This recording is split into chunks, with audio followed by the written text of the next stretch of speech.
Hello students, ఎలా ఉన్నారు? Welcome to APZ academy lecture number 4. ఈరోజు లెక్చర్లో మనము Coulomb's law and principle of superposition కి సంబంధించి కొన్ని అడ్వాన్స్డ్ న్యూమరికల్స్ అనేవి డిస్కస్ చేయబోతున్నాం. కాబట్టి లేట్ చేయకుండా వెంటనే క్లాస్ స్టార్ట్ చేద్దాం. చూడండి, మన ఫస్ట్ క్వశ్చన్ ఏంటంటే, for example I have a ring whose charge is plus queue. ఓకేనా, ప్లస్ క్యూ అనే చార్జ్ వచ్చి రింగ్ మొత్తం ఉందన్నమాట. ఓకేనా, for example if I assume its radius as smaller, ఓకేనా, at the centre of the ring I have place another charge small Q. ఇప్పుడు దీనిపైన F net force ఎంత ఉంటుందంటే ఆల్రెడీ మనం డిస్కస్ చేసాము. సిమెట్రిక్ బాడీలో, ఓకేనా, చార్జ్ డిస్ట్రిబ్యూషన్ సిమెట్రిక్ గా ఉంటే మిడ్ పాయింట్ లో ఏదైనా చార్జ్ పెట్టినప్పుడు దానిపైన ఎఫ్ నెట్ ఎంత ఉంటుంది? 0 ఉంటుంది. ఇప్పుడు నేనేం చేశానంటే ఇదే రింగ్ లో నుంచి some part of the ring ని రిమూవ్ చేసాను. రిమైనింగ్ పార్ట్ లో అంతా కూడా చార్జ్ ఉందన్నమాట.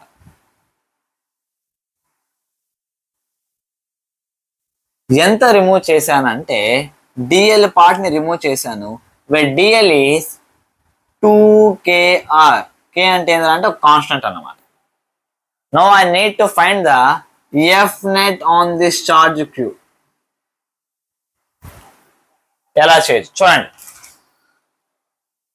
ఇక్కడ మనం గమనించామనుకోండి, క్యూ అనే ఛార్జ్ మొత్తం రింగ్ యొక్క సర్కంఫరెన్స్ పైన మొత్తం ఉందన్నమాట. అంటే క్యూ అనే ఛార్జ్ వచ్చి 2πr లెంత్ వచ్చి డిస్ట్రిబ్యూట్ అయింది. Clear students? సేమ్ అదే విధంగా డిఎల్ లెంత్ లో ఎంత ఛార్జ్ డిస్ట్రిబ్యూట్ అయి ఉంటుందో మనం కనుక్కోవాలి. తెలియదు కాబట్టి నేనేం చెప్తానంటే డిక్యూ అని పెడతాను. Let dq be the charge on the removed part on the ring అన్నమాట. ఇప్పుడు చూడండి, ఫస్ట్ ఆఫ్ ఆల్ ఇక్కడ నుంచి ఈ పార్ట్ రిమూవ్ చేయడం వల్ల నెట్ ఫోర్స్ ఏ డైరెక్షన్ ఉంటుంది ఫస్ట్ దాని గురించి ఒకసారి తెలుసుకుందాం.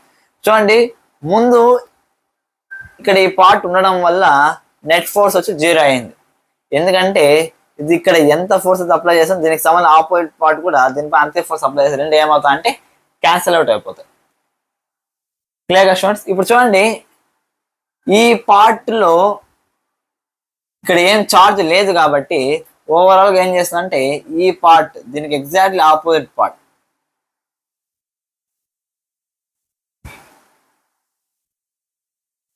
అంటే ఈ పార్ట్ ఏదైతే ఉందో అది దీనిపైన ఏం చేస్తుందంటే ఫోర్స్ అనేది ఎక్సెప్ట్ చేస్తుంది. క్లియర్ గా స్టూడెంట్స్? అంటే దీనికి ఎగ్జాక్ట్లీ ఆపోజిట్ పార్ట్ ఏదైతే ఉందో అది చార్జ్ పైన ఏం చేస్తుందంటే ఫోర్స్ అనేది ఎగ్జాక్ట్ చేస్తుంది. ఆ ఎఫ్ నెట్ ఎంతో నేను కనుక్కోవాలన్నమాట. క్లియర్ గా స్టూడెంట్స్? ఎలా చేయొచ్చు అండి, Q by 2πr equals to DQ by DL రాసుకోవచ్చు కదా. క్యూ అనే చార్జ్ 2πr లెంత్ లో ఉంది. ఓకేనా, డిక్యూ అనే చార్జ్ ఏమైంది? డిఎల్ లెంత్ లో ఉంది. క్లియర్ గా స్టూడెంట్స్? ఇప్పుడు చూడండి, ఇప్పుడు దీన్ని ఎలా సాల్వ్ చేయొచ్చు. ఇప్పుడు నాకు కావాల్సింది ఏంటి? డిక్యూ అన్నమాట. DQ equals to Q by 2πr into DL. Clear గా స్టూడెంట్స్? అంటే ఇప్పుడు ఇది ఏదైతే లెంత్ ఉందో దీని వల్ల ఫోర్స్ అనేది ఎక్సెప్ట్ అవుతుంది.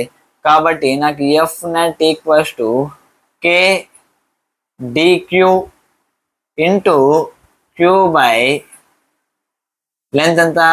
r². అర్థమైంది అనుకుంటున్నా. అంటే ఈ పోర్షన్ ఆఫ్ చార్జ్ వల్ల మనకి ఏమవుతుంది అంటే ఎఫ్ నెట్ అనేది ఎగ్జాక్ట్ అవుతాను.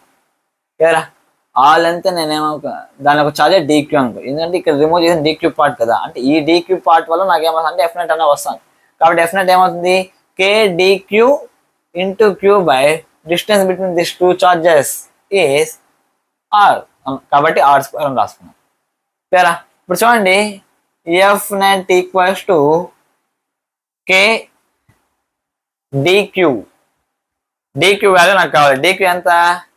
Queue by 2πr. చూడండి, డిఎల్ అంటే 2kr చెప్పాను కాబట్టి ఇక్కడ డిక్యూ ఏమవుతుందంటే queue by 2πr into 2kr. ఓకేనా? ఈ కే వేరు ఈ కే వేరు, దీన్ని మనం కే డాష్ లాగా తీసుకుందాం. Clear students? కాబట్టి డిఎల్ వాల్యూ రాసుకుందాం into 2k dash R by are square.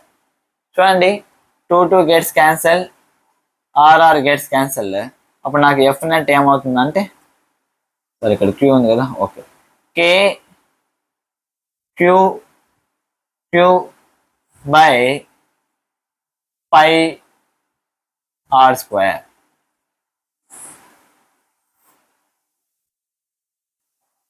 Clear students? అంటే మనం రింగ్ లోంచి ఒక పార్ట్ రిమూవ్ చేస్తే దానిపైన ఎఫ్ నెట్ ఫోర్స్ ఎంత ఉంటుందంటే K Q Q by pi R square అనేది వచ్చింది అనమాట. ఓకేనా? అంటే ఎంత పార్ట్ రిమూవ్ చేస్తున్నామో ఆ రిమూవ్ చేసిన పార్ట్ వచ్చి ఏ ఈక్వేషన్ లో ఉంది అది మనకి ఇంపార్టెంట్ అవుతుంది అనమాట. Clear students? ఇప్పుడు for example similar type of ఇంకో క్వశ్చన్ తీసుకుందాం. ఓకేనా? ఈసారి రింగ్ లాగా కాకుండా స్పెరికల్ షెల్ లాగా తీసుకుందాం. స్పెరికల్ షెల్ తీసుకుందా, ఒక ప్లాస్టిక్ బాల్ లెక్క. ఓకేనా? స్పెరికల్ షెల్ తీసుకున్నాను. It also has charge plus Q అన్నమాట.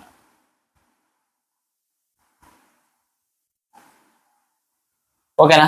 ఇప్పుడు చూడండి, దీని మిడ్ పాయింట్ లో కూడా క్యూ డాష్ అనే చార్జ్ అనేది ప్లేస్ చేశాను.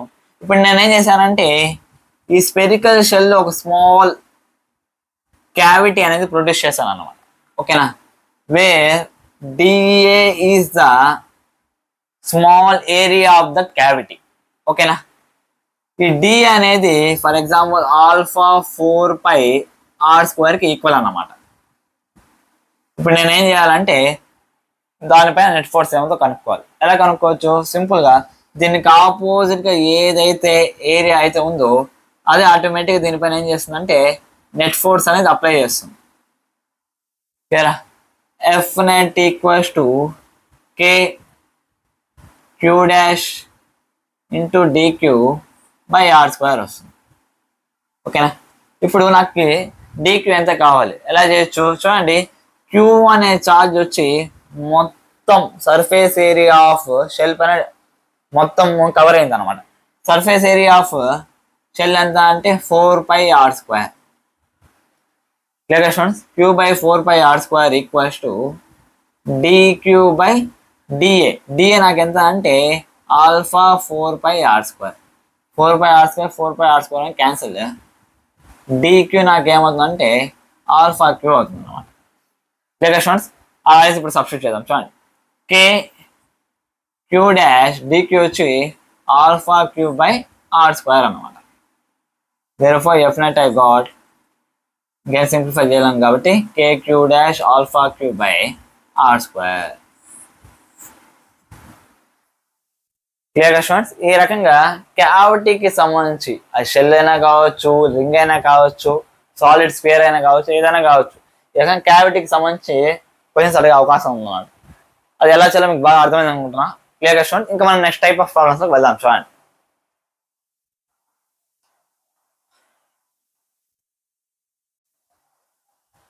ఓకే స్టూడెంట్, ఇంతవరకు మనము పాయింట్ చార్జెస్ మధ్య నెట్ ఫోర్సెస్ ఎలా కనుక్కోవాలి డిస్కస్ చేసాం. కానీ ఒకవేళ కంటిన్యూస్ బాడీస్ మధ్య నెట్ ఫోర్స్ కనుక్కోవాలంటే ఎలా కనుక్కోవచ్చు? చూడండి, ఫర్ ఎగ్జాంపుల్ ఒక యూనిఫామ్లీ చార్జెడ్ రాడ్ ఉంది, దానిపైన ఛార్జ్ ఎంత ఉందంటే ప్లస్ క్యూ ఉందన్నమాట. ఓకేనా? దీని నుంచి ఫర్ ఎగ్జాంపుల్ వై అనే డిస్టెన్స్ లో ఒక పాయింట్ ఛార్జ్ పెట్టాను, క్యూ డాష్ అనేది. ఓకేనా? The length of the rod is L. Find the force between these two charged bodies. Force ఎంత కనుక్కోవాలి. ఎలా కనుక్కోవచ్చు? జనరల్ కులుంబ్స్ లా ప్రకారం వచ్చి F equals to K Q Q dash by distance Y కాబట్టి Y square రాస్తానంటే సరిపోతుందా అంటే it's wrong answer. Because this formula is valid only for point charge. కులుంబ్ లా అనేది ఎప్పుడు పాయింట్ చార్జెస్ మాత్రం వ్యాలిడ్ అవుతుంది. కానీ ఇక్కడ మనం తీసుకున్న పాయింట్ చార్జెస్ కాదే, ఒకే ఒక పాయింట్ చార్జ్ ఉంది, ఇంకొకటి యూనిఫామ్ చార్జెడ్ రాడ్ ఉంది అనమాట. ఇలా ఉన్నప్పుడు ఏం చేయాలంటే జనరల్గా ఎలక్ట్రిక్ ఫీల్డ్ అనే కాన్సెప్ట్ యూజ్ చేసి ఇలాంటి సాల్వ్ చేస్తాను అనమాట. కానీ ప్రస్తుతానికి కులుంబ్స్ లా రూపంలో దీన్ని ఒకసారి సాల్వ్ చేయడానికి ట్రై చేద్దాం. చూడండి, ఇప్పుడు చార్జ్ ఈ కంప్లీట్ బాడీలో డిస్ట్రిబ్యూట్ అయింది. ఓకేనా? మనకు తెలిసింది కులుంబ్స్ లా మాత్రమే. కులుంబ్స్ లా దేనికి వర్తిస్తుంది? ఓన్లీ పాయింట్ చార్జెస్ మాత్రం వర్తిస్తుంది. కాబట్టి నేను దీన్ని ఎలా అజ్యూమ్ చేస్తానంటే it is a collection of point charges లాగా అజ్యూమ్ చేస్తాను. ఫర్ ఎగ్జాంపుల్ ఇదే చార్జ్ బాడీ ఉంది, ఓకేనా. నేనేం చేస్తానంటే ఇందులో నుంచి ఒక పాయింట్ చార్జ్ని తీసుకున్నాను, let it's charge by dq, ఓకేనా. దీని యొక్క లెంత్ ఎంత ఉందంటే dx అనే లెంత్ ఉంది, అంటే పాయింట్ చార్జ్ యొక్క లెంత్ ఎంత ఉందంటే dx అనే లెంత్ ఉంది. ఇక్కడ నాకేముంది, ఇక్కడ ఇంకొక పాయింట్ చార్జ్ ఉంది which is at a distance of y from 1 end. లేక స్టూడెంట్స్ ఇప్పుడు చూడండి, ఈ పాయింట్ చార్జ్ దీని నుంచి ఫర్ ఎగ్జాంపుల్ x అనే డిస్టెన్స్ లో ఉందనుకోండి, ఓకేనా. x ఎందుకు తీసుకున్నామంటే నేను ఎప్పుడైతే స్మాల్ ఎలిమెంట్ యొక్క లెంత్ dx తీసుకుంటే అక్కడి నుంచి ఇక్కడికి x అనే లెంత్ అనేది తీసుకోవాల్సి వస్తుంది, ఎందుకంటే ఆ లెంత్ వేరీ అవుతుంది కాబట్టి ప్రతి పాయింట్ చార్జ్ దగ్గర. క్లియర్ స్టూడెంట్స్, అంటే ఏదైతే స్మాల్ చార్జ్ యొక్క లెంత్ అనేది తీసుకుంటామో, అంటే ఎక్కడైనా సరే కేవలం చార్జెస్ విషయంలోనే కాదు, ఎక్కడైనా సరే దేని యొక్క పాయింట్ చార్జెస్ కానీ లేకపోతే ఏదైనా స్మాల్ ఎలిమెంట్ యొక్క డిస్టెన్స్ వేరీ అవుతా ఉంటే ఆ ఎలిమెంట్ రూపంలో ఇది రాసుకోవాలి. ఇక్కడ చూడండి dx లా తీసుకున్నాం కాబట్టి ఇక్కడ డిస్టెన్స్ వచ్చి x రూపంలో నేను తీసుకున్నాను, ఓకేనా. ఇప్పుడు ఇక్కడ పాయింట్ చార్జ్ dq ఉంది, ఇక్కడ పాయింట్ చార్జ్ q డాష్ ఉంది. బై కూలుంబ్స్ లా మనకి ఏం చెప్తుందంటే ఈ పాయింట్ చార్జ్ వచ్చి దీనిపైన ఫోర్స్ అని అప్లై చేస్తుంది, ఓకేనా. అది అప్లై చేసే ఫోర్స్ df అనుకోండి. df నాకేమవుతుందంటే kq1, q1 వచ్చి dq, q2 వచ్చి q dash by r square. వీటి మధ్య డిస్టెన్స్ ఎంత అంటే x కాబట్టి x స్క్వేర్. క్లియర్ స్టూడెంట్స్, ఇప్పుడు ఈ ఫార్ములాని ఈ కూలుంబ్స్ లాని యూస్ చేసుకొని మొత్తం ఈ ఐరన్ రాడ్ వచ్చి దీనిపైన ఎంత ఫోర్స్ అప్లై చేస్తుందో ఒకసారి కనుక్కుందాం. చూడండి, దానికి ముందు ఇప్పుడు చూడండి Q అనే ఛార్జ్ L అనే లెంత్ ఆఫ్ రాడ్ పైన మొత్తం కవర్ అయింది. అలాంటిది dq అనే ఛార్జ్ వచ్చి dx అనే లెంత్ పైన కవర్ అయింది అనమాట. ఇప్పుడు నాకు for example dq in terms of క్యూలో కావాలంటే నేను ఏం చేయాలి, dq equals to q/L dx వస్తుంది అనమాట. అంటే dqని అలా కూడా రాసుకోవచ్చు, ఓకేనా. కాబట్టి df equals to k q/L dx q dash by x square. ఇప్పుడు ఇది కేవలం force between this two charges అన్నమాట. నాకు మొత్తం ఐరన్ రాడ్ని ఇలా చాలా నెంబర్ ఆఫ్ పాయింట్ చార్జెస్ లాగా అనుకున్నాను, ఓకేనా. వీటన్నిటిని యాడ్ చేస్తే నాకు కంప్లీట్ ఫోర్స్ అనేది వస్తుంది, ఓకేనా. యాడ్ చేయడం మనం ఏం చేయాలంటే ఇంటిగ్రేషన్ చేయాలి సింపుల్గా. Integral df equals to integral k q/L dx q dash by x square రాసుకున్నాం. క్లియర్ స్టూడెంట్స్, బాగా అర్థమైంది అనుకుంటున్నాను. ఇప్పుడు ఇంటిగ్రేషన్కి లిమిట్స్ ఎలా తీసుకోవాలి, ఇది మొత్తం చేస్తే నాకు కంప్లీట్ ఎఫ్ అనేది వస్తుంది. దీనికి లిమిట్స్ ఎలా తీసుకోవాలి చూడండి. క్యూ డాష్ దగ్గర నుంచి స్టార్ట్ అయింది. ఫస్ట్ పాయింట్ చార్జ్ నాకు ఎంత దూరంలో ఉందంటే y అనే దూరంలో ఉంది, క్లియర్ స్టూడెంట్స్. అండ్ ఇక్కడనే పాయింట్ చార్జెస్ అన్ని స్టార్ట్ అయ్యి నాకు మ్యాక్సిమం క్యూ డాష్ అనే చార్జర్ నుంచి ఎంత దూరంలో ఉందంటే చూడండి y, ఈ టోటల్ లెంత్ L కాబట్టి y ప్లస్ L లెంత్ లో నాకు లాస్ట్ పాయింట్ చార్జ్ వస్తుంది. కాబట్టి y నుంచి y ప్లస్ L వరకు ఉన్న చార్జెస్ యొక్క ఫోర్సెస్ అన్ని యాడ్ చేస్తే నాకు సరిపోతుంది అనమాట. క్లియర్ స్టూడెంట్స్, చూడండి పాయింట్ రాస్తాను. F ఈక్వల్స్ టు K అనేది కాన్స్టెంట్ బయటకు వచ్చింది, Q కాన్స్టెంట్, L కాన్స్టెంట్, ఓకేనా. నెక్స్ట్ Q డాష్ కూడా కాన్స్టెంట్.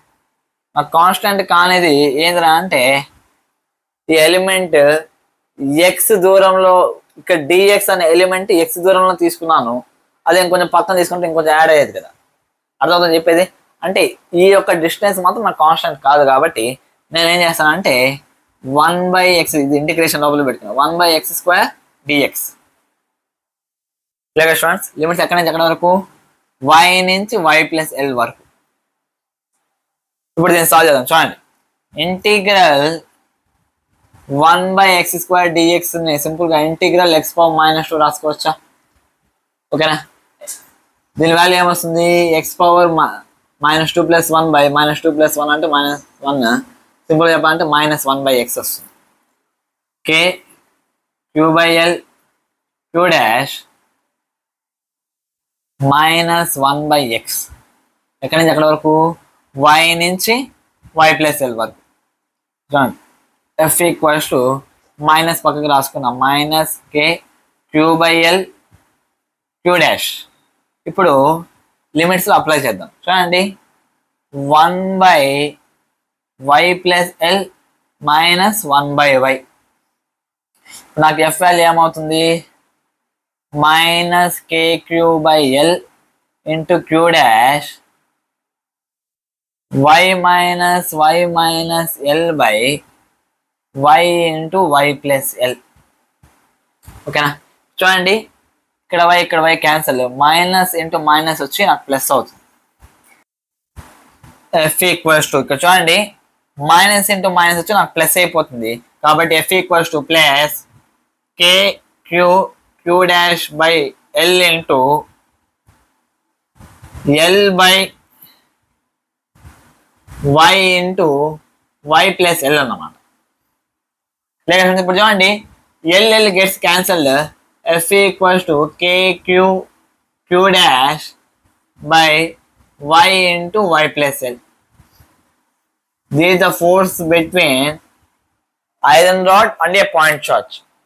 లేక స్టూడెంట్స్ ఒకవేళ నాకు y is very much greater than l అయింది అనుకోండి, అంటే the distance between the rod and the point charge is much more greater, చాలా ఎక్కువగా ఉంది అనుకోండి.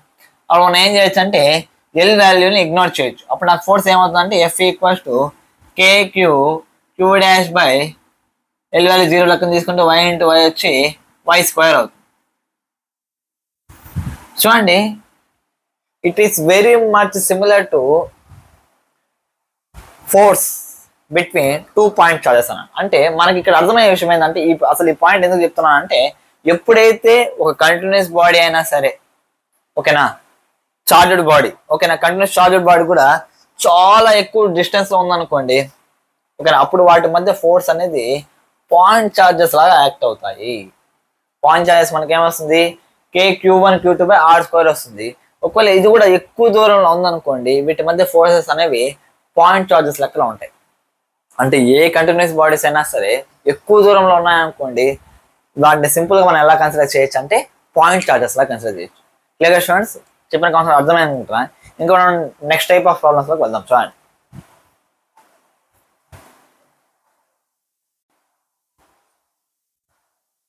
ఓకే, ఇప్పుడు ఒక అప్లికేషన్ టైప్ క్వశ్చన్ గురించి డిస్కస్ చేద్దాం. చూడండి, for example I have taken a ring of radius R. Radius capital R ఉండే ఒక రింగ్ ని తీసుకున్నాను. ఈ రింగ్ ని తీసుకుని ఏం చేశానంటే దీనికి పాజిటివ్ ఛార్జ్ ఇచ్చాను అనమాట. దీనికి ఏమి ఇచ్చానంటే పాజిటివ్ ఛార్జ్ అనేది ఇచ్చాను. పాజిటివ్ ఛార్జ్ చేంజ్ చేశానంటే at the centre of the ring I have place another point charge called as q'. లేదా ఇప్పుడు మనం ఏం చేయాల్సింది అంటే find the tension developed in the ring after placing q'. q' పెట్టిన తర్వాత ఈ రింగ్ లో టెన్షన్ డెవలప్ అవుతుంది. ఆ టెన్షన్ ఎంత ఉంటుందో మనం కనుక్కోవాలి. ఆఫ్టర్ ప్లేసింగ్ q' అని ఎందుకు రాశారు సార్? సింపుల్ గా ఫైండ్ ద టెన్షన్ డెవలప్డ్ కనుక్కోవచ్చు కదా. అంటే చూడండి, మనం ఎప్పుడైతే ఈ రింగ్ పాజిటివ్ ఛార్జ్ అని ఇస్తామో ఆటోమేటిక్ గా దీనిలో టెన్షన్ డెవలప్ అవుతుంది. ఎందుకంటే చూడండి చుట్టుపక్కల ఉన్నవన్నీ కూడా పాజిటివ్, అంటే ఒక పాజిటివ్ ఛార్జ్ ఇంకో పాజిటివ్ ఛార్జ్ పని ఏం చేస్తుంది? రిపల్సివ్ ఫోర్స్ అనేది ఎగ్జర్ట్ చేస్తుంది. దాని కారణంగా ఆటోమేటిక్ ఏమవుతుందంటే ప్రతి ఒక్క పాజిటివ్ ఛార్జ్ పైన రిపల్సివ్ ఫోర్స్ ఉండడం వల్ల ఆటోమేటిక్ గా రింగ్ అనేది తన సైజ్ అని ఇంక్రీజ్ అవుతుంది. కానీ ఇక్కడ నేను ఏం చెప్తున్నా అంటే కేవలం q' పెట్టడం వల్ల ఎక్స్ట్రా టెన్షన్ ఏదైతే డెవలప్ అయింది దాన్ని కనుక్కోవాలి. Clear students? ఇప్పుడు ఎక్స్ట్రా టెన్షన్ డెవలప్ అయింది. ఎక్స్ట్రా టెన్షన్ డెవలప్ అవడం వల్ల ఆటోమేటిక్గా ఈ రింగ్ అనేది ఏమవుతుందంటే కొద్ది సైజ్ అనేది ఇంక్రీజ్ అవుతుంది. ఎందుకంటే ఆల్రెడీ వాటి మధ్య రిపల్సివ్ ఫోర్స్ ఉన్నాయి. మళ్ళీ q' అనే పాయింట్ చార్జ్ ఏం చేస్తుందంటే దానిపైన ఇంకా రిపల్సివ్ ఫోర్స్ అనేది అప్లై చేస్తాం ప్రతి పాయింట్ దగ్గర. కాబట్టి ఆటోమేటిక్గా ఏమవుతుందంటే టెన్షన్ అనేది ఇంకొంచెం ఇంక్రీజ్ అవుతుంది. ఆ ఎంత టెన్షన్ ఇంక్రీజ్ అయిందో అది కనుక్కోవాలి. ఓకేనా? అదే విధంగా టెన్షన్ ఇంక్రీజ్ అవడంలో ఆటోమేటిక్గా ఏమవుతుందంటే రింగ్ యొక్క సైజ్ అనేది పెరుగుతుంది. క్లియరా? రేడియస్ ఆర్ నుంచి ఆర్ ప్లస్ డెల్టా ఆర్కి వస్తుంది అనమాట. ఓకేనా? I need to find the change in radius. Change in radius అంటే డెల్టా ఆర్ వాల్యూ నేను కనుక్కోవాలి. లేక స్టూడెంట్స్, ఈ second question. Next third question ఏంటంటే ఈ రింగ్ లో టెన్షన్ అయితే క్రియేట్ అయింది. మనకు ఆల్రెడీ తెలుసు ఏదైనా స్ట్రింగ్ లో కానీ ఏదైనా మెటీరియల్ లో కానీ టెన్షన్ కనుక ఉంటే అందులో మనం వేవ్ ని ప్రొడ్యూస్ చేయొచ్చు. లేక స్టూడెంట్స్, ఇప్పుడు అందులో వేవ్ ప్రొడ్యూస్ అవుతుంది. ఫర్ ఎగ్జాంపుల్ ఇక్కడ నేను ప్రొడ్యూస్ చేసాం అనుకోండి. ఓకేనా? వేవ్ యొక్క వెలాసిటీ ఎంత కనుక్కోవాలి. సేమ్ అదే విధంగా ఫర్ ఎగ్జాంపుల్ ఇక్కడ ప్రొడ్యూస్ చేసిన వేవ్ తిరిగి తిరిగి తిరిగి తిరిగి మళ్ళీ అదే పొజిషన్కి రావడానికి ఎంత టైం తీసుకుంటుంది, which means time period of wave కూడా కనుక్కోవాలి. ఈ రకంగా 4 క్వశ్చన్స్ ఇస్తున్నాను అన్నమాట. క్లియర్ స్టూడెంట్స్, ఇవి నేర్చుకున్నామంటే దాదాపు మనకి కాన్సెప్ట్ పైన మంచి గ్రిప్ అనేది వస్తుంది. చూడండి, ఫస్ట్ క్వశ్చన్ సాల్వ్ చేయడానికి ట్రై చేద్దాం. చూడండి, find the tension developed in the ring. ఇప్పుడు ఇది రింగ్. ఇక్కడ క్యూ డాష్ అనే ఛార్జ్ని ప్లేస్ చేసాము. ఇక్కడంతా ఏముందంటే పాజిటివ్ ఛార్జెస్ ఉన్నాయి.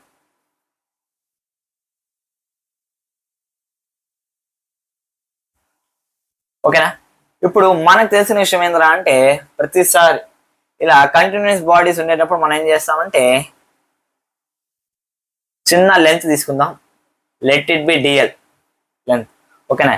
ఇక్కడ ఉండే ఛార్జ్ని డిక్యూ లా తీసుకున్నాం. ఈ క్యూ డాష్ వచ్చి ఈ డిక్యూ పైన ఫోర్స్ అనేది ఎగ్జర్ట్ చేస్తుంది. క్లియర్ స్టూడెంట్స్, ఈ క్యూ డాష్ అనేది ఏం చేస్తుందంటే డిక్యూ పైన ఫోర్స్ అప్లై చేస్తుంది. ఇప్పుడు నేను ఏం చేస్తానంటే దీన్ని జూమ్ చేసి ఇక్కడ డయాగ్రామ్ వేస్తున్నాను. చూడండి,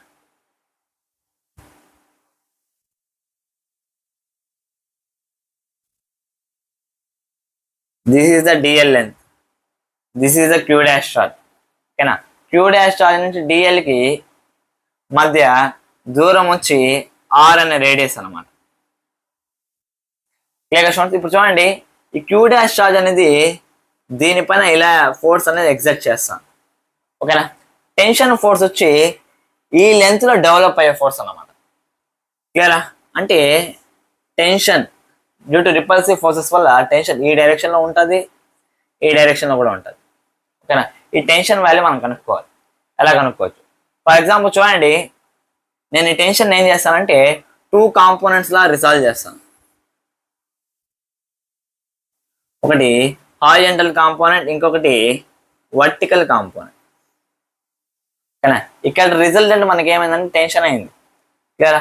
ఇప్పుడు ఈ కాంపోనెంట్స్ డివైడ్ చేయాలంటే నాకు యాంగిల్స్ అనేవి కావాలి. యాంగిల్ నాకు తెలియదు. ఫర్ ఎగ్జాంపుల్ ఈ క్యూ డాష్ ఉంది కదా, ఈ కంప్లీట్ ఎలిమెంట్ తో చేసే యాంగిల్ థీటా అనుకుందాం. ఓకేనా? అప్పుడు నేను దీన్ని ఈక్వల్ పార్ట్స్ లా స్ప్లిట్ చేస్తే ఇది ఏమవుతుందంటే θ/2 అవుతుంది. ఈ యాంగిల్ కూడా θ/2 అవుతుంది. క్లియర్? ఇది θ/2 అయితే ఈ యాంగిల్ నాకు ఏమవుతుందంటే θ/2 అవుతుంది. ఓకేనా? ఇప్పుడు చూడండి, ఈ టీ దగ్గర నుంచి ఇక్కడ నేను గీసుకున్నాను డాటర్ లైన్, ఇక్కడ ఒక 90 degrees. ఇది θ/2 అయితే ఇది 90 - θ/2. ఇది నాకేమవుతుందంటే మళ్ళీ ఇది θ/2 అవుతుంది. అంటే ఇది θ/2, ఇది కూడా θ/2. Clear students? ఇప్పుడు ఇక్కడ టీ ఉంది, ఇక్కడ θ/2 ఉంది. ఇప్పుడు నాకు ఇది ఏమవుతుందంటే t cos θ/2 అవుతుంది. సేమ్ ఇది కూడా t cos θ/2. అంటే హారిజాంటల్ కాంపోనెంట్స్ యొక్క వాల్యూ ఏంటంటే t cos θ/2. వేరస్ ఈ వర్టికల్ కాంపోనెంట్స్ యొక్క వాల్యూ ఏమవుతుందంటే t sin θ/2 అవుతుంది. ఇది కూడా ఎంత అంటే t sin θ/2. అంటే ఈ వర్టికల్ కాంపోనెంట్, ఈ వర్టికల్ కాంపోనెంట్. ఇప్పుడు చూడండి, ఈ హారిజాంటల్ కాంపోనెంట్స్ రెండు ఏమైపోతాయి అంటే క్యాన్సిల్ అయిపోతాయి. ఎందుకంటే both are in opposite directions. క్లియరా? కానీ ఇక్కడ చూడండి ఈ వర్టికల్ కాంపోనెంట్స్ చూడండి, ఈ ఫోర్స్ చిన్న చార్జ్ పైన యాక్ట్ అయ్యే ఫోర్స్ ని డిఎఫ్ లాగా అనుకుందాం. ఓకేనా, ఈ ఫోర్స్ ని ఈ T sine theta by two, ఇక్కడ T sine theta by two వచ్చి రెండు బ్యాలెన్స్ చేస్తాం. కాబట్టి T sine theta by two plus T sine theta by two equals to D F అని రాసుకోవచ్చు. చెప్పే అర్థమవుతాం అనుకున్నా. ఈ T sine theta by two రెండు డౌన్వర్డ్స్ యాక్ట్ అవుతున్నాయి, ఈ ఎఫ్ అనే ఫోర్స్ డిఎఫ్ అనే ఫోర్స్ అప్వర్డ్ యాక్ట్ అవుతున్నాయి. దీన్ని బ్యాలెన్స్ చేసే ఫోర్స్ వచ్చి ఇదే అన్నమాట. ఓకేనా, ఈ T cos theta by two, ఇక్కడ టీ కాస్ టీటా రెండు ఆపోజిట్ డైరెక్షన్స్ ఉన్నాయి కాబట్టి రెండు ఏమైపోతున్నాయి అంటే క్యాన్సిల్ అయిపోతున్నాయి. కానీ ఇప్పుడు నాకేమవుతుంది, 2t sine theta by two equals to DF. DF అంటే ఇక్కడ చూడండి క్యూ డాష్ వచ్చి ఆ పర్టికులర్ ఎలిమెంట్ పైన అప్లై చేసే ఫోర్సే కదా. ఓకేనా, అది కూడా మనం పాయింట్ చార్జ్ తీసుకున్నాము, డి కరెంట్ చార్జ్. కాబట్టి మనకి ఏమొస్తుంది, కే క్యూ1 అంటే క్యూ డాష్, క్యూ2 అంటే DQ by distance between them means R square. Clear మీకు బాగా అర్థమైంది అనుకుంటున్నా. దీన్నే పక్కన రాస్తాను చూడండి. ఇప్పుడు చూడండి 2t sine theta by two, for example when theta, ఇక్కడ నేను తీసుకున్న ఎలిమెంట్ చాలా చిన్న ఎలిమెంట్ అన్నమాట. చాలా చిన్న ఎలిమెంట్ అన్నప్పుడు యాంగిల్ చాలా చిన్నది వస్తుంది. When theta is very small, చాలా స్మాల్ అంటే టీటా నియర్లీ ఈక్వల్స్ టు 0 అయినప్పుడు మనం ఎలా తీసుకోవచ్చు అంటే సైన్ టీటా బై టూని టీటా బై టూ లా తీసుకోవచ్చు. కాబట్టి 2t సైన్ టీటా బై టూని టీటా బై టూ లా తీసుకున్నాం. 2t theta by two equals to K Q dash DQ by are square. ఇక్కడ చూడండి 2 గెట్స్ క్యాన్సల్, టీ ఇక్కడ టీటా ఉందన్నమాట. ఓకేనా, ఇక్కడ చూడండి మళ్ళీ ఒకసారి డ్రా చేస్తున్నాం మీకోసము. This is arc length D L, this is the radius R, this is the angle theta. Theta అని ఎలా రాసుకోవచ్చు అంటే ఆర్క్ లెంత్ బై రేడియస్ అంటే డిఎల్ బై ఆర్ లాగా రాసుకోవచ్చా. ఇప్పుడు అదే చేయబోతాం. టీటా అంటే D L by R equals to K Q dash DQ by are square. ఇక్కడ ఆర్ ఇక్కడ ఆర్ అనేది క్యాన్సిల్ అయిపోయింది. చూడండి టీ మాత్రమే కాదు, టీ ఈక్వల్స్ ఏమవుతుంది, K Q dash DQ by R. ఓకేనా, ఈ డిఎల్ని ఏం చేస్తున్నా అంటే ఇటు పక్కకు పంపిస్తున్నాను డిఎల్. చూడండి డిక్యూ బై డిఎల్. ఓకేనా, డిక్యూ బై డిఎల్ అంటే సింపుల్గా మనము లీనియర్ చార్జ్ డెన్సిటీ అంటే మనం ఆల్రెడీ డిస్కస్ చేసాం. టోటల్ లెంత్ లో చార్జ్ క్యూ అయితే ఓకేనా, DQ by DL. DQ by DL మనకి ఏమిస్తుంది అంటే లెంత్ పర్ యూనిట్ ఛార్జ్ అని మనకి ఇస్తుంది. డిక్యూ బై డిఎల్ అంటే linear charge density, length per unit charge. కాబట్టి K Q dash by R into ఆ లీనియర్ ఛార్జ్ డెన్సిటీ మనం లాంబ్డాతో డినోట్ చేస్తాం. This is the tension developed in the string. There is no need of using the integration method. ప్రతి element తీసుకొని tensions ని కనుక్కోవాల్సిన అవసరం లేదు. సింపుల్ గా ఇక్కడ మనం టెన్షన్ కి సంబంధించి జస్ట్ ఒక ఎలిమెంట్ తీసుకున్నామంటే సరిపోతుంది అన్నమాట. క్లియర్ ఫ్రెండ్స్, ఈ రకంగా మనం ఫస్ట్ ప్రాబ్లమ్ సాల్వ్ చేసాం. Find the tension developed in the ring after placing Q dash. ఓకేనా, ఇప్పుడు next change in radius delta R value ఎంతో కనుక్కోవాలి. ఓకేనా, ఇలా ఎప్పుడైనా సరే చేంజ్ ఇన్ లెంత్ ఇలాంటి కనుక్కోవాలంటే అది దేనికి రిలేటెడ్ అంటే mechanical properties of solids. Stress is directly proportional to strain. Stress equals to ఓకేనా టెన్షన్ వల్ల ఇంక్రీజ్ అవుతాం కాబట్టి Young's modulus of elasticity into strain. ఇక్కడ స్ట్రెస్ అంటే సింపుల్ గా force acting per unit area equals to y into strain. Strain అంటే change in length అంటే ఇక్కడ change in radius by original radius R అని తీసుకున్నాం. క్లియర్ స్టూడెంట్స్, ఇప్పుడు మనం ఏం చేయాలంటే వాల్యూ సబ్స్టిట్యూట్ చేయాల్సి వస్తుంది. ఇక్కడ ఫోర్స్ అంటే ఏ ఫోర్స్ అనేది స్ట్రెయిన్ కి రీజన్ అవుతుంది అంటే ఇక్కడ సింపుల్ గా చెప్పాలంటే tension. Tension by area of cross section of the ring. ఓకేనా, ఇప్పుడు రింగ్ ఉంది, ఆ రింగ్ లో తీసుకున్నాం ఒక పార్ట్, దాని యొక్క ఏరియా ఆఫ్ క్రాస్ సెక్షన్ అది మనకు తీసుకొని వస్తుంది.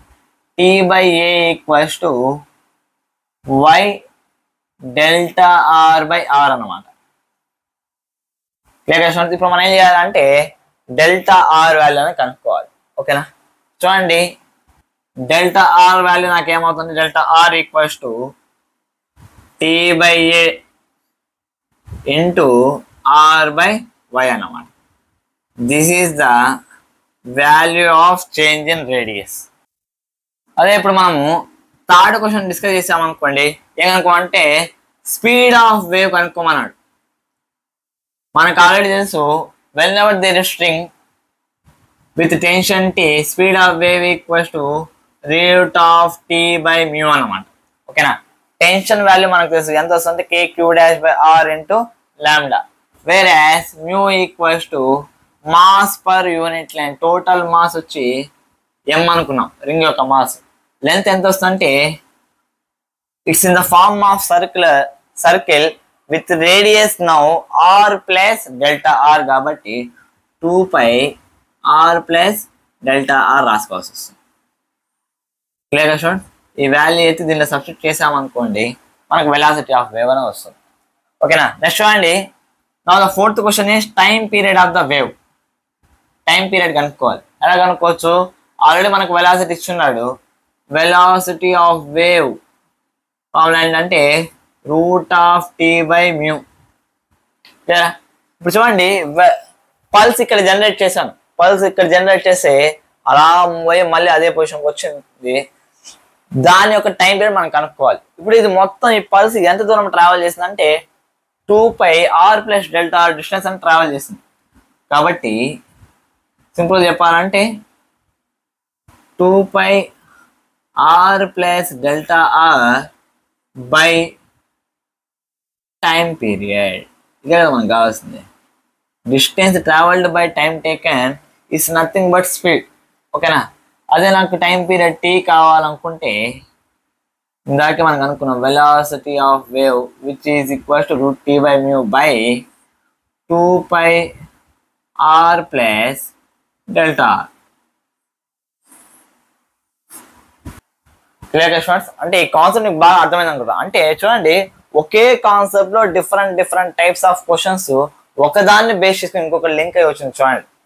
అంటే కాబట్టి మనకేం తెలియాలంటే ఒక కాన్సెప్ట్ ఇంకొక కాన్సెప్ట్ పైన ఎలా డిపెండ్ అయి ఉంటుంది. మన ఫిజిక్స్ లోని చాప్టర్స్ ఒక్కొక్క చాప్టర్ ఇండిపెండెంట్ గా లేదనమాట. ఒక చాప్టర్ బేస్ చేసుకొని ఇంకొక చాప్టర్ ని కనెక్ట్ చేస్తూ క్వశ్చన్స్ కూడా అడిగే అవకాశాలు ఉన్నాయి. కాబట్టి మీరు ముందు ఏవైతే చాప్టర్స్ చదివారో అవి కూడా కొద్దిగా బేసిక్ నాలెడ్జ్ ఉండేటట్టుగా చూసుకోండి. క్లియర్ చూడండి, సేమ్ ఇదే తరహాలో ఇంకొక న్యూమరికల్ డిస్కస్ చేద్దాం చూడండి.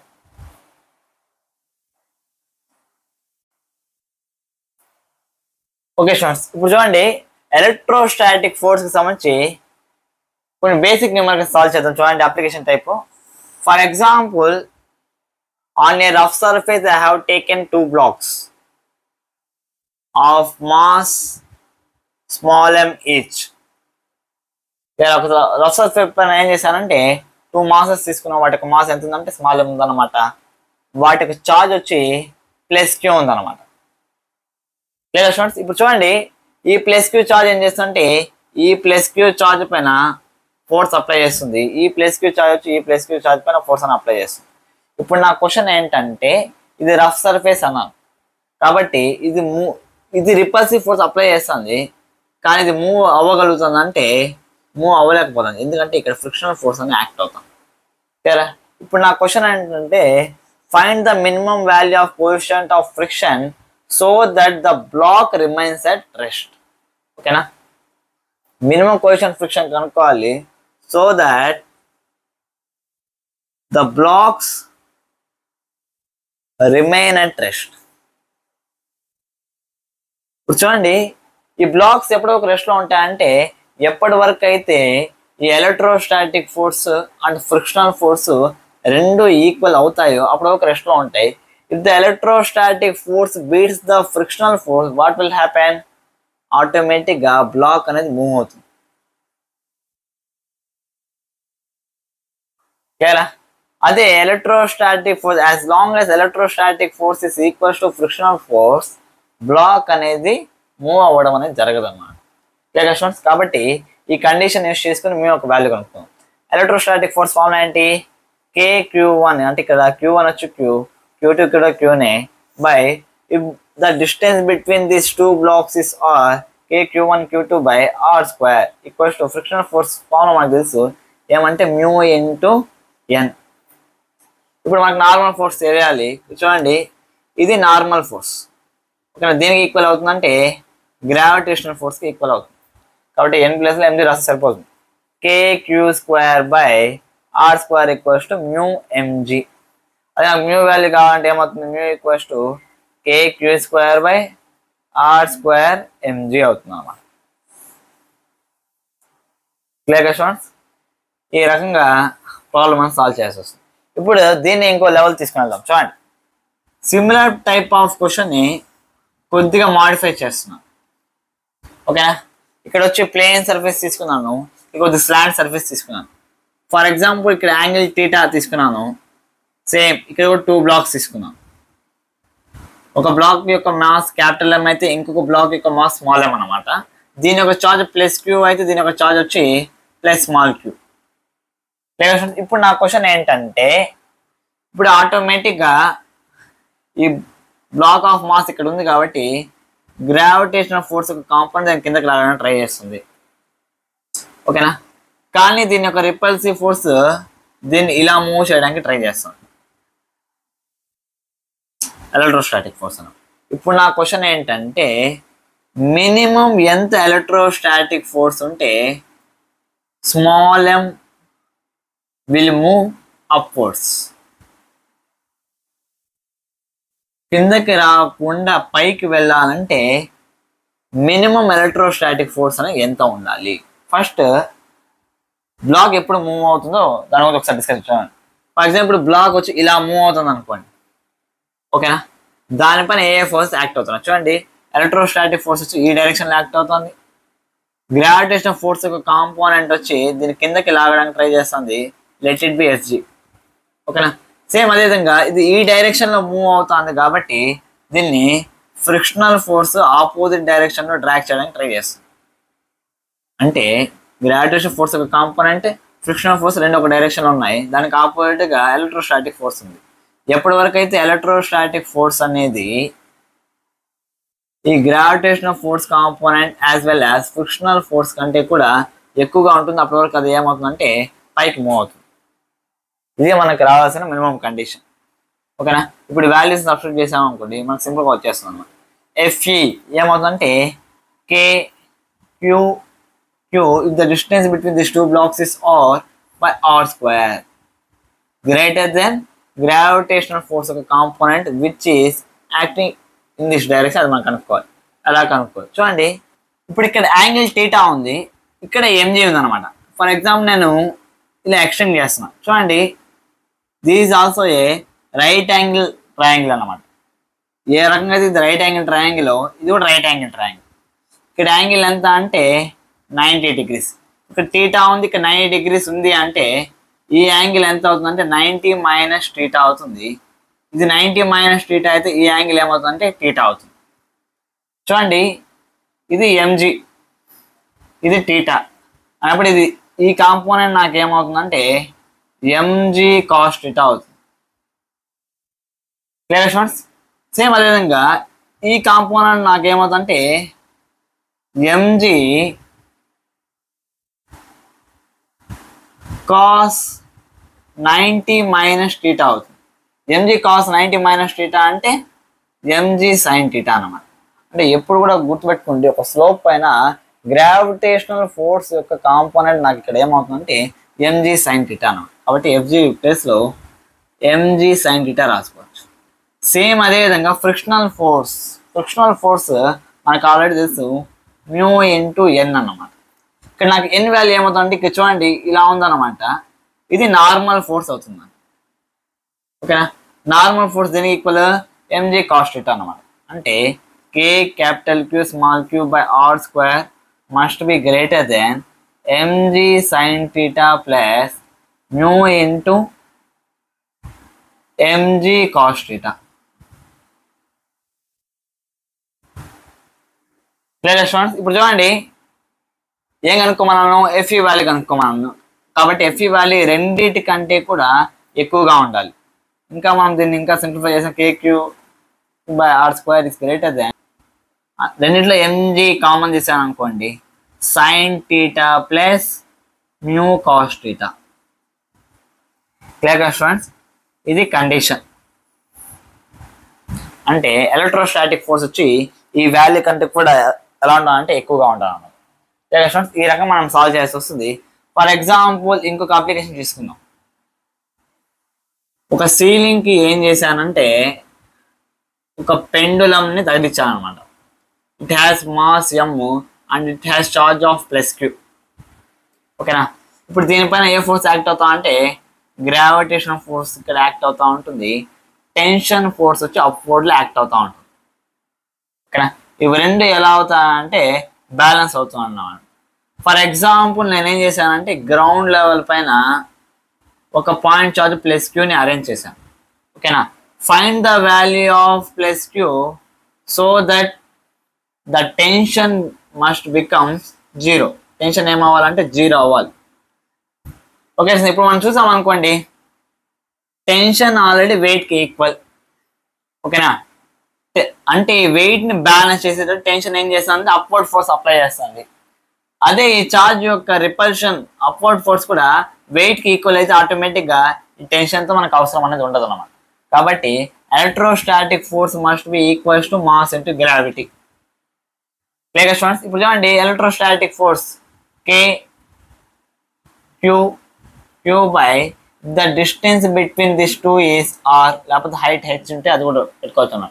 K Q Q by are square equals to MG అన్నమాట. Clear students.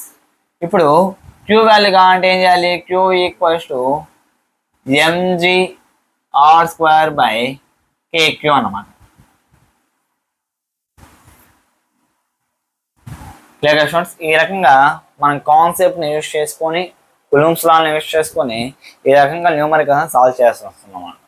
Clear students. ఇంకా మనం లాస్ట్ అండ్ ఫైనల్ ఒక కాన్సెప్ట్ని ఎక్స్ప్లెయిన్ చేసుకున్న తర్వాత లెక్చర్ కంప్లీట్ చేద్దాం.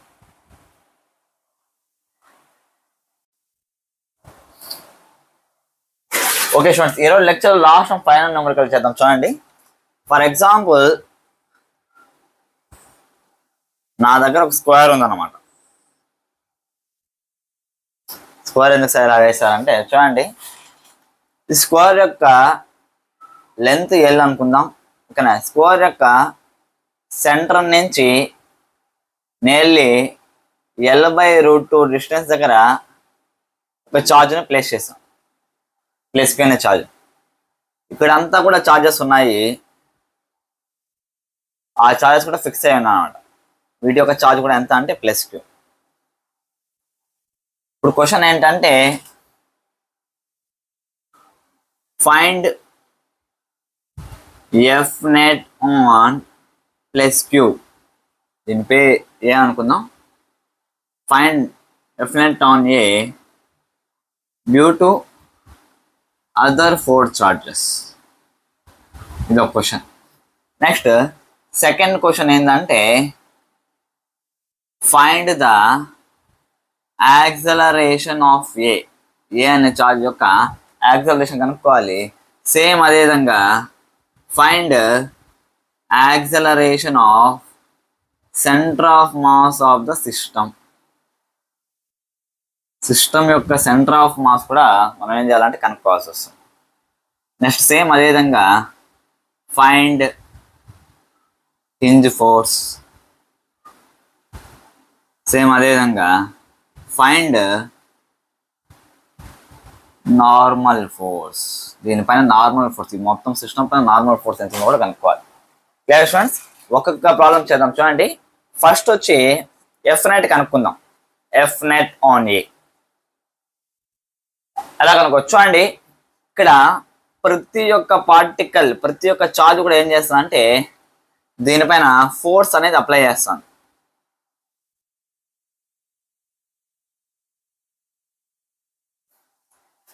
ప్రతి ఒక్క చార్జ్ కరెక్ట్గా చెప్పాలంటే ఏదో స్క్వేర్ అనుకుంటే కోర్ యొక్క సెంటర్ నుంచి L/√2 డిస్టెన్స్ దగ్గర మనకి ఏ అనే ఛార్జ్ ఉందన్నమాట. ప్రతి ఒక్క ఛార్జ్ అనేది కూడా దీనిపైన ఫోర్స్ అనేది అప్లై చేస్తాను. ఫోర్స్ అప్లై చేసినప్పుడు దాని యొక్క నెట్ ఫోర్స్ ఎంతో కనుక్కోవాలి. Clear students? బాగా అర్థమైంది అనుకుంటున్నా. ఎఫ్ నెట్ ఆన్ ఏ ఎలా కనుక్కోవాలి చూడండి. ఎఫ్ నెట్ ఈక్వల్స్ టు చూడండి, ప్రతి ఒక్క ఛార్జ్ ఫోర్స్ అనేది అప్లై చేస్తాను. ఈక్వల్ అమౌంట్ ఆఫ్ ఫోర్స్ అనేది అప్లై చేస్తాను.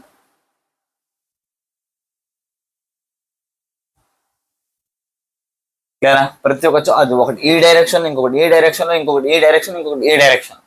ఓకేనా? ఇప్పుడు దీన్ని చూసామనుకోండి, దీని యొక్క హారిజెంటల్ కాంపోనెంట్ ఆఫ్ ఫోర్సెస్ అనేవి ఏమైపోతాయంటే క్యాన్సిల్ అయిపోతాయి. ఎఫ్ ఉంది, ఒకవేళ హారిజెంటల్తో చేసే యాంగిల్ వచ్చి టీటా అనుకుంటే, ఇప్పుడు ఎఫ్ని F cos theta plus vertical component F sine theta లాగా స్ప్లిట్ చేయొచ్చు ప్రతి ఒక్క ఫోర్స్ని. అందులో మనకి ఏమవుతున్నా అంటే horizontal component of forces, for example ఈ చార్జ్ యొక్క horizontal component of force F cos theta, next same అదేవిధంగా ఈ చార్జ్ యొక్క horizontal component of force F cos theta రెండు క్యాన్సిల్ అయిపోతాయి. సేమ్ అదేవిధంగా దీని యొక్క హారిజెంటల్ కాంపోనెంట్, దీని యొక్క హారిజెంటల్ కాంపోనెంట్ రెండు ఏమైపోతాయి క్యాన్సిల్ అయిపోతాయి. మనకి F net on this charge is due to F sine theta అనమాట. అంటే 4F సైన్ టీటా. ఎందుకంటే ప్రతి ఒక్క చార్జ్ యొక్క ఎఫ్ సైన్ టీటా అనే కాంపోనెంట్స్ మాత్రమే 4 చార్జెస్ది దాని నెట్ ఫోర్స్ కలెక్ట్ చేస్తాను. కాబట్టి 4 చార్జెస్ అన్నాం కాబట్టి 4F సైన్ టీటా. ఇప్పుడు నాకు సైన్ టీటా కావాలి. సైన్ టీటా కావాలంటే ఏం చేయాలి చూడండి స్టూడెంట్స్. జస్ట్ ఒక చార్జ్ తీసుకుందాం. క్లియరా? ఇప్పుడు చూడండి, ఈ యాంగిల్ నాకేమవుతుందంటే టీటా అవుతుంది. క్లియరా? ఇక్కడ ఎడ్జెస్ దగ్గర చార్జెస్ మనకు ఉన్నాయి. ఓకేనా? సెంటర్ నుంచి ఒక చార్జ్ ఉంది. ఇది మొత్తం చూసాం అనుకోండి, మనకి రైట్ యాంగిల్ ట్రయాంగిల్ అనేది ఫామ్ అవుతుంది. క్లియరా? ఇక్కడ ఫిక్స్ అయిన ప్లస్ క్యూ చార్జ్ ఉంది, ఇక్కడ గాల్లో ప్లస్ క్యూ చార్జ్ ఉంది. ఓకేనా? చూడండి, ఇక్కడ నుంచి ఇక్కడ ఎంత డిస్టెన్స్ ఉంటుందంటే L/√2. ఆల్రెడీ మనం ప్రాబ్లమ్ సాల్వ్ చేసినప్పుడు మీకు తెలిసి ఉంటుందా ఈజీగా. L/√2 నేను ఆల్రెడీ సెంటర్ నుంచి కూడా, ఇది సెంటర్, ఇది ఇక్కడ నుంచి ఇక్కడ ఎంత దూరం ఉందంటే L/√2 ఉంది. నాకు యాంగిల్ కావాలి టీటా. ఎలా కనుక్కుంటాం చూడండి. ట్యాన్ టీటా చూసామనుకోండి, ట్యాన్ టీటా అంటే ఏంటి? ఆపోజిట్ బై అడ్జసెంట్ అనేసి అర్థం. ఆపోజిట్ ఎంత అంటే L/√2, అడ్జసెంట్ ఎంత అంటే L/√2. ఓవరాల్ నాకు ఆన్సర్ ఏమొస్తుందంటే 1 వస్తుంది. అంటే tan టీటా వచ్చి 1 అయితే theta equals to 45 degrees. Clear students? ఇప్పుడు నాకు ఎఫ్ నెట్ ఏమవుతుందంటే F net equals to 4F sine 45 degrees. ఓకేనా? ఆల్రెడీ మనకు తెలుసు సింపుల్గా ఎఫ్ అంటే KQ²/R². అంటే ఈ ఛార్జ్ నుండి ఈ ఛార్జ్కి ఉన్న డిస్టెన్స్ మనం ప్రతి ఒక్కటి ఆరే కాబట్టి KQ²/R². అదే నాకు R² కావాలంటే ఆల్రెడీ ఇదే R కాబట్టి R² equals to L/√2² plus L/√2². అంటే R² equals to L² plus L²/2. 2L²/2 2 cancel అయితే L² వస్తుంది. లేదా స్టూడెంట్స్? కాబట్టి F net equals to 4KQ²/L², 1/√2 అవుతుంది. లేదా students? This is the value of F net force acting on the charge. Next, find the acceleration of A. Second question, A యొక్క acceleration ఎంత ఉంటుంది అది కనుక్కోమన్నాడు. మనకు ఆల్రెడీ తెలుసు, దానిపైన ఎఫ్ నెట్ మనకు తెలుసు. ఎఫ్ నెట్ ఎంత? 4KQ²/L² into 1/√2 by newtons second. F net equals to mass into acceleration. ఓకేనా? ప్రతి ఒక్క చార్జ్ యొక్క మాస్ m అనుకుంటే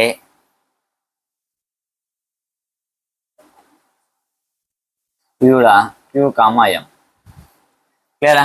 ప్రతి ఒక్క చార్జ్ యొక్క మాస్ m అనుకుంటే ఇప్పుడు యాక్సలరేషన్ కావాలి 4kq² ఇంటూ 1/√2. యాక్సలరేషన్ నాకు ఏమవుతుందంటే 4kq² into 1/√2 m. This is the acceleration of charge A. అది కూడా ఎప్పుడు దేనివల్ల వచ్చే యాక్సలరేషన్ అంటే ఈ 4 చార్జెస్ వల్ల వచ్చే యాక్సలరేషన్ అనమాట.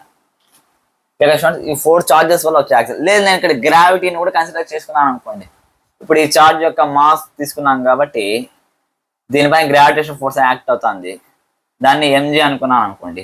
అప్పుడు ఓవరాల్గా నాకు ఎఫ్ నెట్ ఏమవుతుందంటే ఎఫ్ నెట్ ఈక్వల్స్ టు, చూడండి ఇవన్నీ కూడా పాజిటివ్ చార్జెస్. పాజిటివ్ చార్జెస్ దాన్ని ఏం చేస్తుందంటే పైకి పుష్ చేయడానికి ట్రై చేస్తుంది. ఎంజీ ఏం చేస్తుందంటే డౌన్వర్డ్ పుల్ చేయడానికి ట్రై చేస్తుంది. కాబట్టి ఎఫ్ నెట్ నాకు ఏమవుతుందంటే 4f sin 45 మైనస్ ఎంజీ అవుతుంది. స్టూడెంట్స్, ఒకవేళ నాకు ఇప్పుడు ఈ కేసులో ఒకవేళ గ్రావిటేషన్ ఫోర్స్ని కూడా కన్సిడర్ చేసుకుంటే దానిపైన దాని యొక్క యాక్సలరేషన్ ఎంత ఉంటుంది కనుక్కోవాలనుకోండి. F net equals to same MA equals to 4f sin 45 minus MG. Acceleration ఏమవుతుంది 4f sin 45 minus MG by M.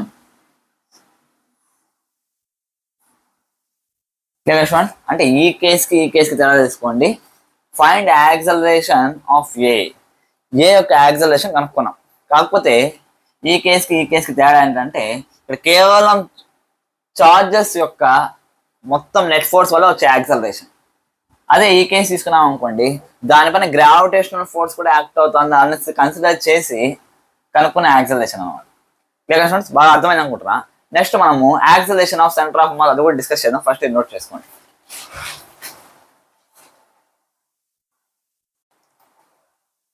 Okay students, ఇప్పుడు మనము acceleration of centre of mass of system కనుక్కున్నాం. చూడండి మనకు ఆల్రెడీ తెలుసు acceleration of centre of mass total 5 bodies ఉన్నాయి, 5 charges ఉన్నాయి. కాబట్టి మనం ఏం చేయాలంటే ఇలా 5 bodies m1a1 plus m2a2 plus m3a3 plus m4a4 plus m5a5 by total mass. Total mass ప్రతి ఒక్క మాస్ m కాబట్టి 5 బాడీస్ కలిపి 5m అవుతుంది. ఇప్పుడు చూడండి యాక్సలరేషన్ ఆఫ్ ప్రతి ఒక్క చార్జ్ మనకు కావాలి. మనం ఇక్కడ చూసాం అనుకోండి 4 చార్జెస్ కూడా ఎలా ఉన్నాయంటే ఫిక్స్డ్ పొజిషన్ ఉన్నాయి కాబట్టి వాటికి యాక్సలరేషన్ ఏమైపోతుందంటే 0 అవుతుంది. కాబట్టి ఈ 4 క్వాంటిటీస్ నాకు ఏమైపోతుందంటే 0 plus m into a5. Already మనం కనుక్కున్నాం యాక్సలరేషన్ ఆఫ్ దిస్ బాడీ ఏమొస్తుంది 4f sin 45 minus mg by m వస్తుంది అనమాట, బై 5m. mm క్యాన్సిల్ అయితే సింపుల్గా నాకు a/5 వస్తుంది. This is the acceleration of centre of mass.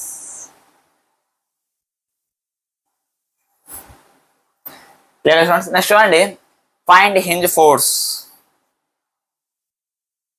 Hinge force అంటే ఆల్రెడీ మీకు చెప్పాను, ఈ మొత్తం సిస్టమ్ పైన ఎంత నెట్ ఎక్స్టర్నల్ ఫోర్స్ అనేది యాక్ట్ అవుతుందో దాన్నే మనం ఏమంటామంటే హింజ్ ఫోర్స్ అంటాం. కాబట్టి హింజ్ ఫోర్స్ కనుక్కోవాలి అంటే ఎఫ్ ఎక్స్టర్నల్ ఫోర్స్ కనుక్కోవాలి. ఏం చేయాలి, acceleration of centre of mass into total mass. F external formula ఏంటంటే మాస్ ఇంటూ యాక్సలరేషన్. అదే చేశాను. యాక్సలరేషన్ సెంటర్ ఆఫ్ మాస్ ఎంత అంటే a/5 into total mass నాకేమవుతుందంటే 5m అవుతుంది. 5 గెట్స్ క్యాన్సల్డ్, ma వస్తుంది అనమాట. అంటే హింజ్ ఫోర్స్ నాకేమవుతుందంటే m ఇంటూ a వచ్చింది. క్లియరా? Where A is the acceleration of particle A. సింపుల్గా ఏ ఎలాగ రాస్తే సరిపోతుంది. Clear students? 4th ప్రాబ్లం కూడా మీకు బాగా అర్థమైంది అనుకుంటున్నా. Next last and final problem discuss చేద్దాం. చూడండి ఫైండ్ నార్మల్ ఫోర్స్. ఈ మొత్తం సిస్టమ్ పైన ఉండే నార్మల్ ఫోర్స్ కనుక్కోవాలి. ఎలా కనుక్కోవచ్చు చూడండి. నార్మల్ ఫోర్స్ అంటే ఇది ఫర్ ఎగ్జాంపుల్ ఇది గ్రౌండ్ పైన ఉందనుకోండి, ఈ స్క్వేర్ మొత్తం కూడా గ్రౌండ్ పైన ఉందనుకుంటే మీకు అర్థమయ్యేటట్టు చెప్పాలనుకుంటే ఇది మొత్తం స్క్వేర్ గ్రౌండ్ పైన ఉంది, ఇక్కడ పార్టికల్ ఉంది.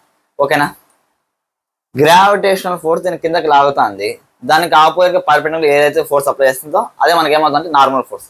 కేవలం గ్రావిటీ కారణంగా మాత్రమే 4 చార్జెస్ కి నార్మల్ ఫోర్స్ వస్తుందా అంటే అలా కాదనమాట.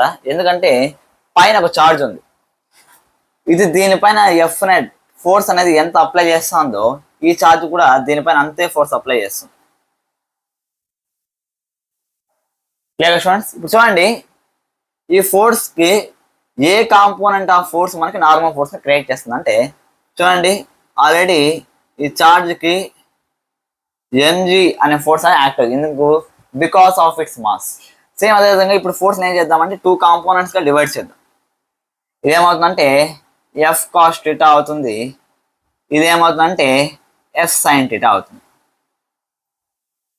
క్లియర్ స్టూడెంట్స్, ఇలా 4 చార్జెస్ ఉన్నాయి. mg వల్ల normal force, F sine theta వల్ల నార్మల్ ఫోర్స్. అంటే normal force due to each charge, ప్రతి చార్జ్ వల్ల నాకేమవుతుందంటే నార్మల్ ఫోర్స్ నాకేమవుతుందంటే mg plus F sine theta అవుతుంది. అదే ఇప్పుడు నాకు మొత్తం గ్రౌండ్ పైన ఎన్ని చార్జెస్ ఉన్నాయంటే 4 చార్జెస్ ఉన్నాయి కాబట్టి